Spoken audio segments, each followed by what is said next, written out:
Bismillahirrahmanirrahim. Alhamdulillahi rabbil alamin. Wa bihi nasta'in ala umurid dunya waddin. Wassalatu wassalam ala ashrafil anbiya wal mursalin Sayyidina wa habibina Muhammadin wa ala alihi wa sahbihi ajma'in. Qala al-musannif al-imam hujjatul islam Abu Hamid Muhammad bin Muhammad al-Ghazali rahimahullah wa nafa'ana bi'ulumihi fid darain. Panzuril ana ilal izam wa hiya ajsamun salbatun qawiyyatun kaifa khalaqaha min nutfatin sakhifatin raqiqah thumma ja'alaha qiwaman lil badani wa imadan lahu thumma qaddaraha bimaqadira mukhtalifatin wa ashkalin mukhtalifah faminhu saghiru wa kabiru wa tawil wa mustadir wa mujawwafun wa musammatun wa haridun wa daqiq.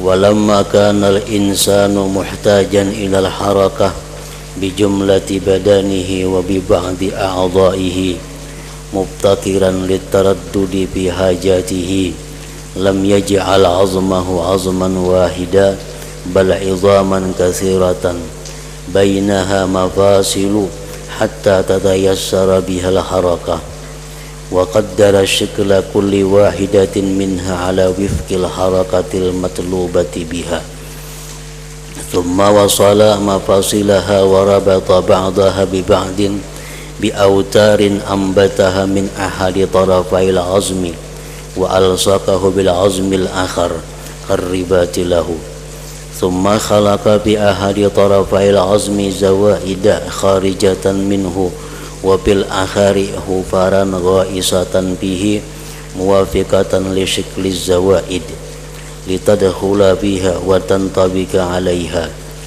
fasara al-'abdu in arada tahrika juz'in min badanihi lam yamtani 'alaihi walaula al-mafasil la ta'azzara 'alaihi dzalik ila akhir.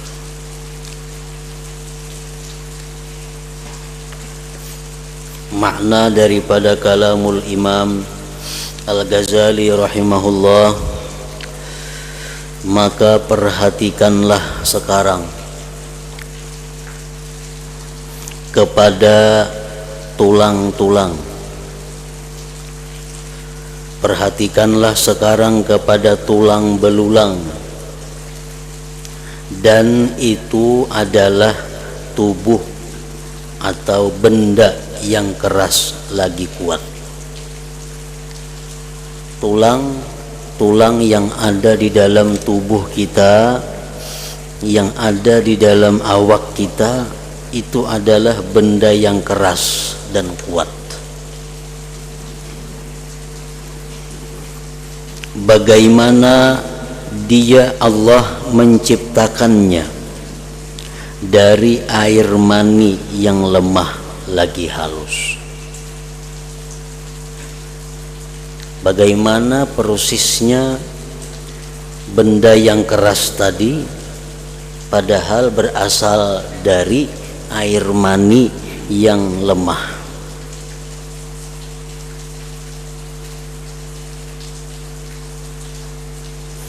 Kemudian dia Allah menjadikannya tulang-tulang tadi tiang bagi badan.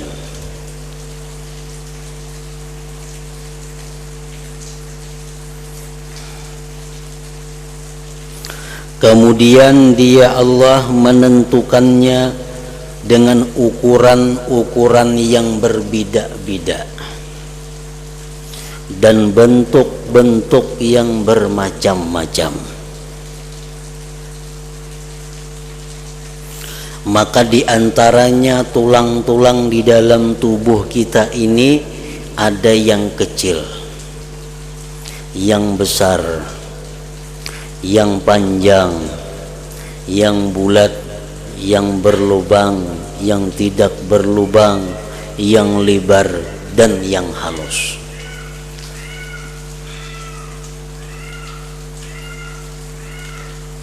Padahal semuanya itu adalah berasal dari air mani.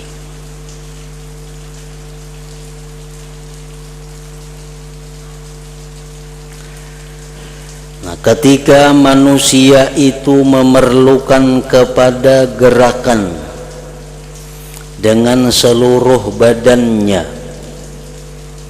dan dengan sebagian anggota badannya, lagi memerlukan kepada pulang pergi pada segala keperluannya, maka dia Allah tidak menjadikan tulang itu satu tulang, tetapi tulang-tulang yang banyak, yang diantara tulang-tulang itu ada persendian-persendian sehingga mudah bergerak dengannya. Jadi Allah Subhanahu wa ta'ala kadang menjadikan tulang itu satu tulang,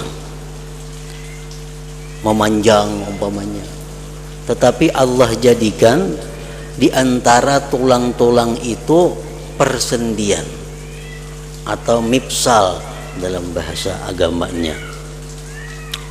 Dengan apa sebab Allah menjadikan di antara tulang-tulang itu persendian? Untuk memudahkan manusia bergerak, untuk memudahkan manusia mencapai sesuatu yang dikehendakinya.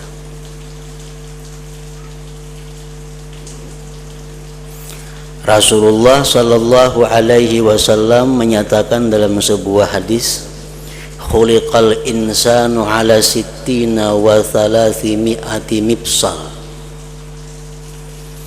Diciptakan manusia itu atas 360 persendian.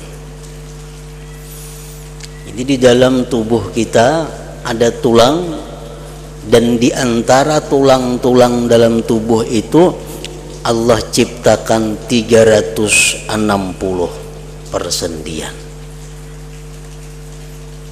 Macam kita ambil contoh di jari umpamanya. Nah, di jari ini sekali persendian, 2 buting persendian, 3 persendian. Jadi jari telunjuk ini 3 sudah persendiannya. Nah, ini ngarannya adalah mifsal. Allah jadikan ini supaya memudahkan kita untuk memperbuat apa yang kita perlukan.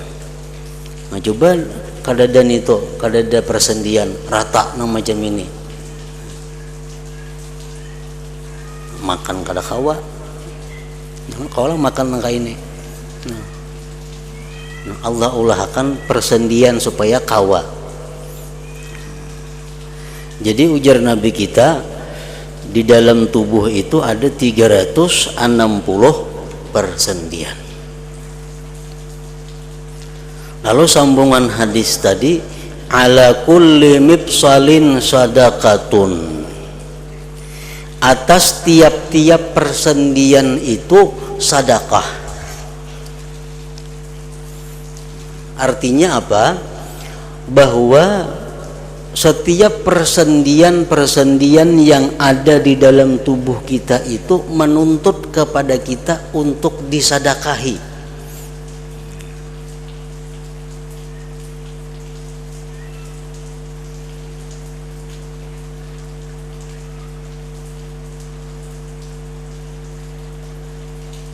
Baik sedekah itu berupa ibadah tubuh, atau sedekah itu berupa harta.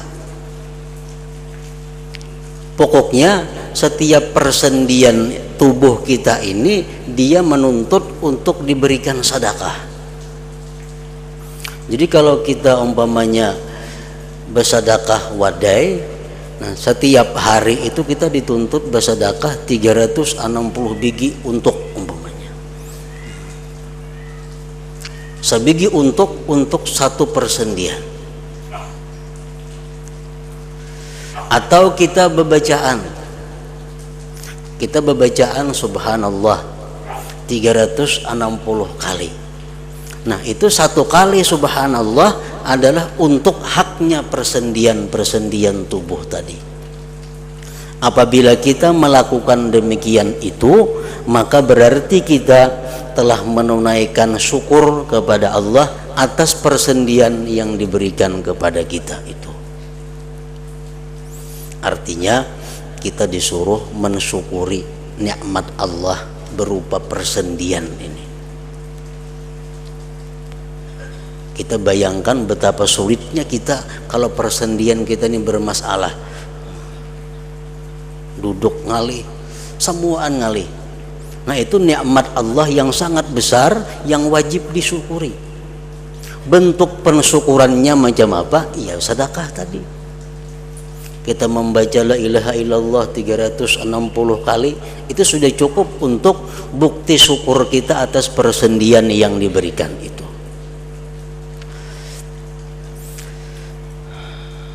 Ala kulli mifsalin sadaqah, atas tiap-tiap persendian itu sadaqah. Kemudian lagi Rasulullah menjelaskan, wa yujzi'u min zalik rak'atani yarka'uhuma minad duha. Nah, ujar Nabi, dan cukup dari yang demikian itu 2 rakaat yang ia sembahyang dari sembahyang duha. Sembahyang duha artinya kalau kita tiap hari sembahyang duha itu 2 rakaat saja, 2 rakaat sehari sembahyang duha, itu sudah cukup untuk mensadakahi persendian di dalam tubuh kita yang berjumlah 360 persendian tadi.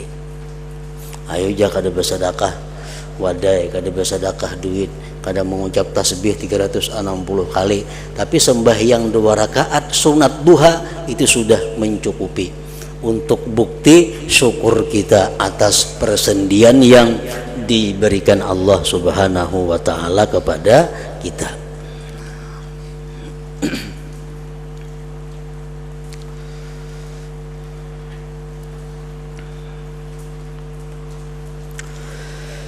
Dan dia menentukan bentuk setiap masing-masing daripadanya sesuai atas gerakan yang diminta.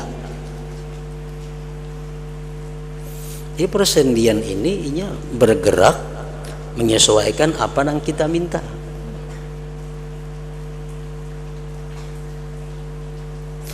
Kemudian dia Allah menyambung persendian-persendiannya dan mengikatkan sebagiannya dengan sebagian yang lain dengan tali-tali yang ditumbuhkan dari salah 1-2 tepi tulang,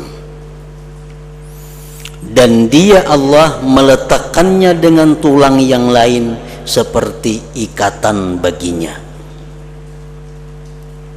Kemudian dia Allah menciptakan pada salah satu dari 2 tepi tulang akan tambahan-tambahan yang keluar darinya, dan pada tepi yang lain akan lubang yang dalam padanya yang sesuai dengan bentuk tambahan-tambahan itu, agar ia masuk padanya dan bersesuaian atasnya. Maka jadilah seorang hamba kalau hendak menggerakkan bagian dari badannya niscaya tidak tercegah, dan jikalau tidak ada persendian-persendian niscaya yang demikian itu sukar atasnya manusia tadi. Nah, jadi kita disuruh memikirkan itu, bagaimana Allah menciptakan tulang-tulang berasal daripada air mani. Kemudian Allah bukan hanya menciptakan 1 tulang, tapi berbagai macam jenis tulang, berbagai macam jenis ukurannya. Dan lagi Allah Subhanahu wa taala bagaimana menciptakan di antara tulang-tulang itu persendian untuk memudahkan kita bergerak melakukan sesuatu keperluan. Dalam suratul Waqiah Allah Subhanahu wa taala mengajarkan kepada manusia, bahwa apabila kita tafakkur, memikirkan tentang keajaiban, kehebatan ciptaan Allah Subhanahu wa taala, maka Allah memerintahkan kepada kita fasabbih bismi rabbikal azim. Seperti umpamanya dalam suratul Waqiah, afara'aitum ma tumnun a antum takhluqunahu am nahnul khaliqun. Allah bertanya, apakah pendapat kamu, ujar Tuhan, tentang mani yang ada pada kamu? Apakah air mani itu ciptaan kamu atau kami yang menciptakan mani itu? Nah, ujung-ujungnya fasabbih bismi rabbikal azim, maka bertasbihlah engkau kepada Tuhan. Nah, jadi apabila kita tafakkur tentang apa yang ada di dalam tubuh kita daripada ciptaan Allah Subhanahu wa taala, maka karena akhirnya tafakkur kita itu mengeluarkan satu ungkapan kalimat subhanallah. Itu disuruh Allah seperti itu. Jadi kalimat subhanallah yang keluar dari mulut kita, tapi berasal kalimat itu dari satu proses tafakkur, maka kalimat subhanallah itu mempunyai pahala yang sangat besar ketimbang kita mengucap subhanallah tapi kada didahului oleh tafakkur. Kadang-kadang kita subhanallah, subhanallah, subhanallah, subhanallah, tapi asalnya kada ada. Tapi kalau kita tafakkur tentang bagaimana itu ciptaan Allah menjadi sedemikian rupa, ciptaan Allah sedemikian bagusnya, akhirnya kita mengakui subhanallah, maha suci Allah Subhanahu wa ta'ala. Nah, subhanallah itu artinya mempunyai makna. Subhanallah itu mempunyai isi. Jadi apabila sudah kita mengakui subhanallah, maha suci Allah, artinya maha suci daripada kekurangan, maha suci daripada kelemahan, maha suci daripada aib, otomatis ungkapan kalimat berikutnya adalah alhamdulillah, segala puji itu bagi Allah. Segala puji bagi Allah. Alhamdulillah. Lillah itu ujar ulama nahu mengatakan lamnya lil istihqaq, artinya segala puji itu hanya adalah berhak untuk Allah. Jadi sesudah kita mengucap subhanallah, maha suci Allah, otomatis ucapan berikutnya alhamdulillah. Alhamdulillah, puji hanya untuk Allah. Kenapa pujian itu hanya untuk Allah? Nah, sambungan kalimat berikutnya adalah la ilaha illallah, tidak ada Tuhan selain Allah. Karena Tuhan hanya Allah. Jadi yang dipuji cuma Allah semata. Nah, sesudah kita meyakini yang demikian, baru lahir ungkapan dari mulut kita, Allahu Akbar, Allah itu maha besar. Allah itu maha besar. Artinya kadakawa dijelaskan lagi, kadakawa diperinci lagi bagaimana kehebatannya, bagaimana keajaiban ciptaannya itu.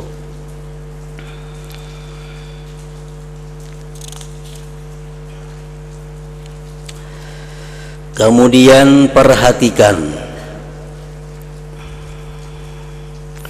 bagaimana Dia Allah menciptakan tulang belulang kepala.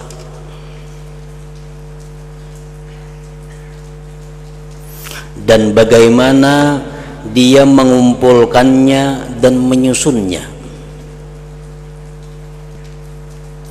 Dan sungguh Dia Allah menyusunnya tulang kepala tadi dari 55 tulang yang bermacam-macam bentuk dan rupa. Artinya kepala kita sebagiannya termasuk muha. Tulang-tulang yang ada di kepala kita ini bukan sama tapi 55 macam tulang. 55 macam tulang. Ada nang karas, ada nang macam ini, ada nang macam itu. Kada sama tulangnya. Antara tulang dahi lawan tulang belakang kepala lain tulangnya.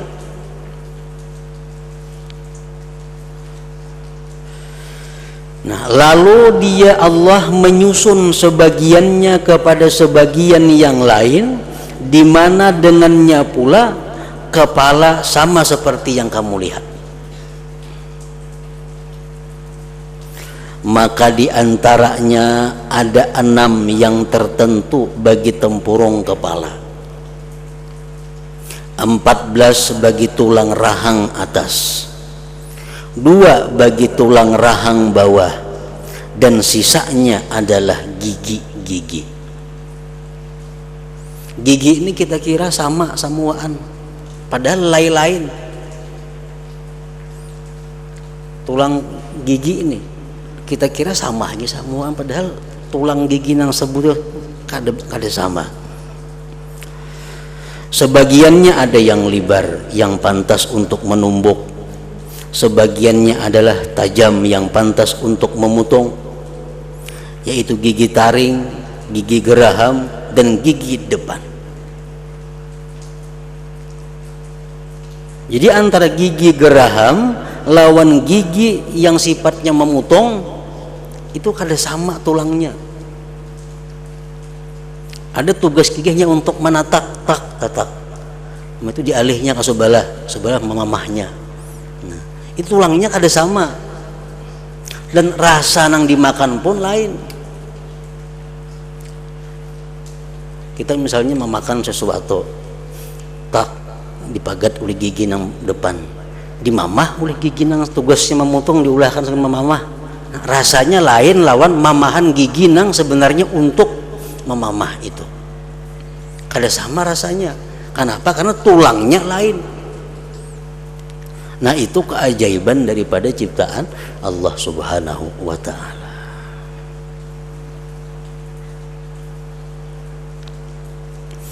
Jadi Imam Al-Ghazali rahimahullah, beliau mengatakan bahwa tafakkur, berpikir itu hendaknya dijadikan semacam wirid. Tafakkur itu hendaknya dijadikan wirid. Artinya setiap hari mesti ada kita sediakan waktu untuk tafakkur itu.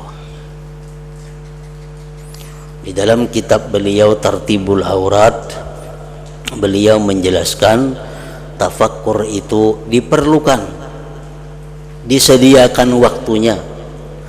Alangkah baiknya sesudah selesai sembahyang 5 waktu. Nah, kalau kada mampu, sembahyang subuh dan asar. Jadi di situ beliau menyebutkan bahwa mulai waktu subuh sampai terbit matahari,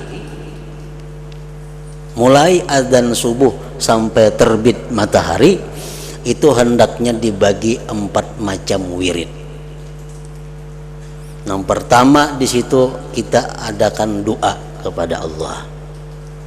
Yang kedua di situ kita berikan waktu untuk zikir. Zikir macam-macam, misalnya la ilaha illallah kah, salawat kah, tasbih kah. Yang ketiga di situ kita berikan waktu untuk membaca Al-Quran, beberapa ayat kah. Nah, yang keempat kita berikan waktu ada untuk tafakkur. Itu antara azan subuh sampai terbitnya matahari. Jadi itu waktu ada lawas waktunya. Anggaplah misalnya mulai jam 5 kurang seperempat sampai pukul 6. Nah, itu waktu kita bagi 4. Kita di situ ada berdoa, kita di situ ada berzikir, kita di situ ada membaca Al-Quran, dan jangan lupa di situ ada tafakkur. Nah, apa yang ditafakkurkan, yang dipikirkan, tasarah aja apa kan dipikirkan. Nang penting ujung-ujungnya itu adalah merasakan keagungan, kebesaran Allah Subhanahu wa taala. Atau tafakur apa aja yang ujung-ujungnya merasakan bahwa diriku ini sangat hina, sangat lemah, sangat banyak mempunyai kesalahan. Yang ketiga, atau tafakur yang ujung-ujungnya itu adalah membuat kita takut kepada Allah Subhanahu wa taala dan menghadapi hari kiamat. Nah, apa kan yang dipikirkan, tapi ujung-ujungnya takutan lawan mati. Nah, apa kan yang dipikirkan, tapi akhir daripadanya adalah mengakui bahwa aku banyak dosa, aku hamba yang lemah, aku hamba yang hina, yang selalu perlu kepada pertolongan Allah. Atau kita berpikir apa aja, tapi ujungnya adalah mengakui kehebatan dan kebesaran Allah Subhanahu wa taala.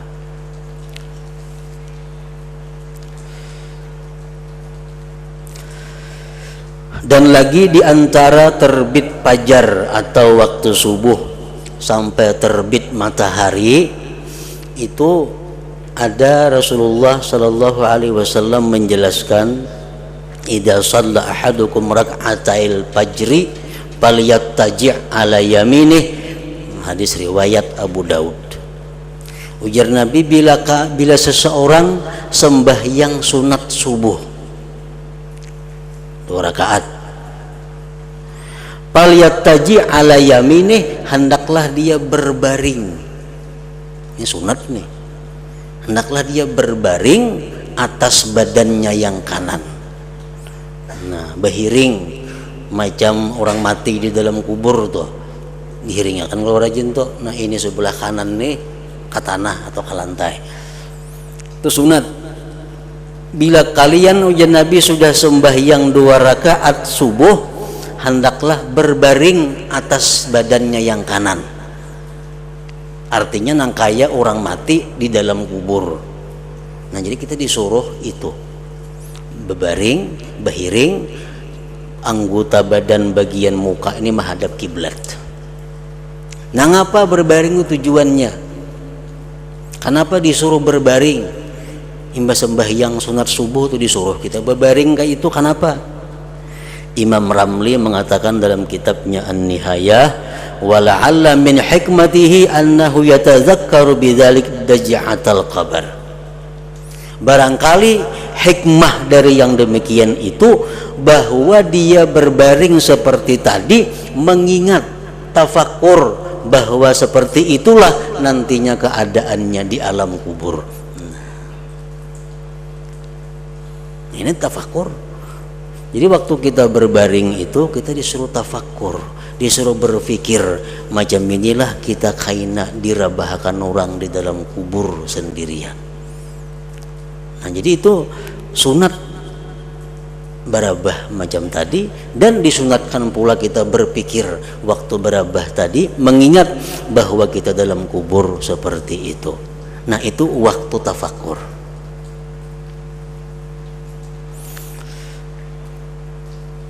Jadi wirid bukan hanya Quran sajus sehari, wirid bukan hanya salawat 1000 sehari, wirid bukan hanya zikir 1000 sehari, tapi yang lebih penting lagi adalah wirid itu tafakur, karena itu yang paling besar pahalanya.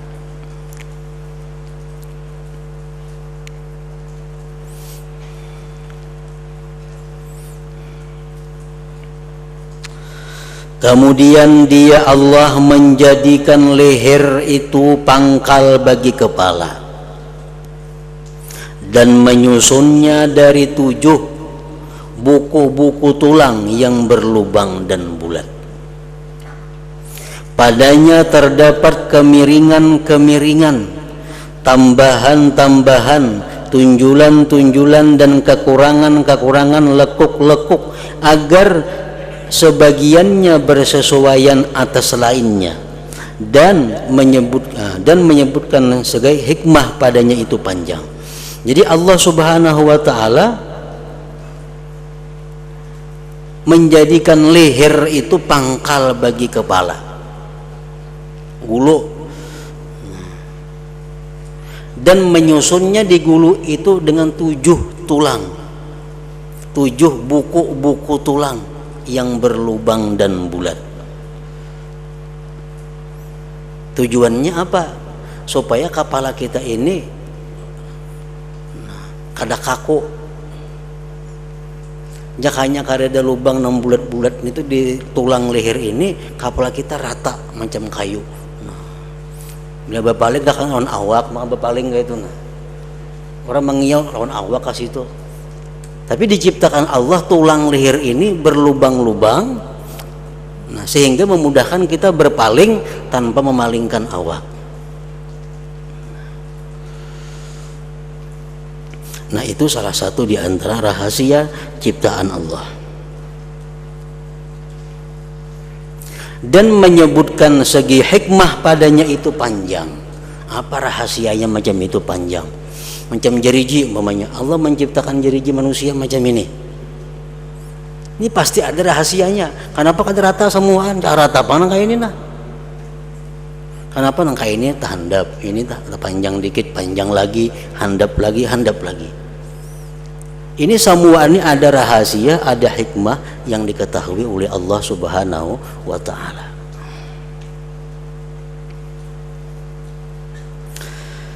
Kemudian dia menyusun leher di atas punggung, dan dia menyusun punggung dari bawah leher sampai akhir tulang pantat dari 24 buku-buku tulang. Nah, jadi antara pinggang kita ini sampai ke leher itu pun tulangnya terdiri daripada 24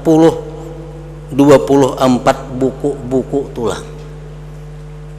Dan dia menyusun tulang pantat dari 3 bagian yang berbeda-beda. Lalu bersambung dengannya dari bawahnya itu tulang ikur. Tulang ikur juga tersusun dari 3 bagian. Kemudian dia menyambung tulang-tulang punggung dengan tulang-tulang dada, tulang-tulang bahu, tulang-tulang 2 tangan, tulang-tulang ari-ari, tulang-tulang pantat, tulang-tulang 2 paha, 2 mata kaki, dan jari-jari kedua kaki. Nah semua itu Allah menciptakan dengan ciptaan yang sangat halus dan sangat rapi, sesuai dengan nama Allah Al-Latif, yang maha halus, yang maha lembut. Artinya apa? Ciptaan Allah itu lembut, halus. Artinya kada kasar. Orang tuh ada gawian nang pina kasar, ada gawian nang halus. Nah ciptaan Allah sangat halus.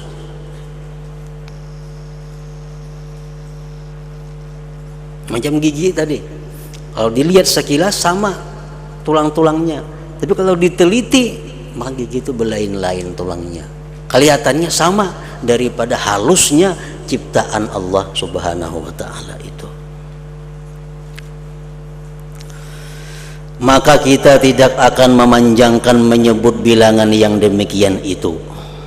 Dan semua bilangan tulang belulang pada badan manusia adalah 248 tulang.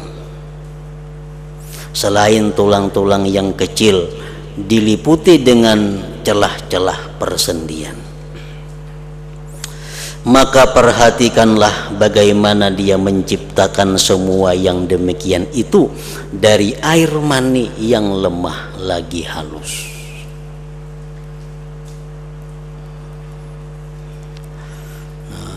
Kita biasa kalau melihat ciptaan, melihat sesuatu ulahan manusia yang begitu baik, begitu indah, maka kita kagum dan kita bertakun, itu ulahan mana? Melihat rubut umpamanya, rubut bisa berjalan, rubut bisa menyorong banyu, kita kagum melihat rubut itu dan kita bertakun, ulahan siapa itu? Padahal rubut itu dibanding manusia kada napa-napanya, disipakin rabah rubut itu. Tapi kita kagum dengan robot itu, luar biasa kagumnya. Padahal diri kita sendiri sangat hebat daripada robot itu. Tapi kita kadang memikirkan siapa yang menciptakan diri kita ini. Kenapa sebabnya kita ini kehilangan wirid yang namanya tafakkur itu? Sedikit orang, sedikit manusia yang menjadikan tafakkur sebagai wirid hariannya. Kenapa sebabnya? Ya mungkin karena keterangan minggu dahulu, yaitu ada 10 sebab yang menyebabkan orang itu terhindar atau lalai daripada tafakkur itu. Setiap sesuatu yang besar ganjarannya dari Allah, setiap sesuatu yang sangat berharga dari Allah Subhanahu wa ta'ala, maka Allah hanya memberikan kepada orang-orang tertentu yang dicintainya. Orang-orang biasa kada akan bisa, kada akan diberi Allah. Seperti contohnya tafakkur ini. Tafakkuru sa'atin khairun min ibadati sana. Berpikir sesaat lebih baik daripada ibadah 1 tahun. Luar biasa. Oleh karena itu Allah kadang memberikan yang luar biasa ini kepada sembarang manusia. Hanya orang-orang yang tertentu yang dapat berpikir yang tafakkur itu. Tidaklah yang dimaksud dengan menyebut bilangan tulang belulang adalah agar diketahui jumlahnya. Sesungguhnya ini adalah ilmu yang dekat yang dapat diketahui oleh para doktor dan orang-orang ahli bedah. Hanya saja maksudnya adalah agar memikirkan daripadanya pada orang yang mengaturnya dan menciptakannya. Bahwasanya bagaimana dia mentakdirkannya dan mengaturnya dan membidak-bidakkan di antara bentuk-bentuknya dan ukuran-ukurannya, dan dia menentukannya dengan ini bilangan yang tertentu. Tulang tangan sekian biji, tulang kepala sekian macam, tulang batis sekian macam, tulang jeriji sekian buting. Itu Allah menentukan yang demikian itu. Karena jikalau dia menambahkan satu kepadanya, niscaya yang demikian itu menjadi malapetaka atas manusia.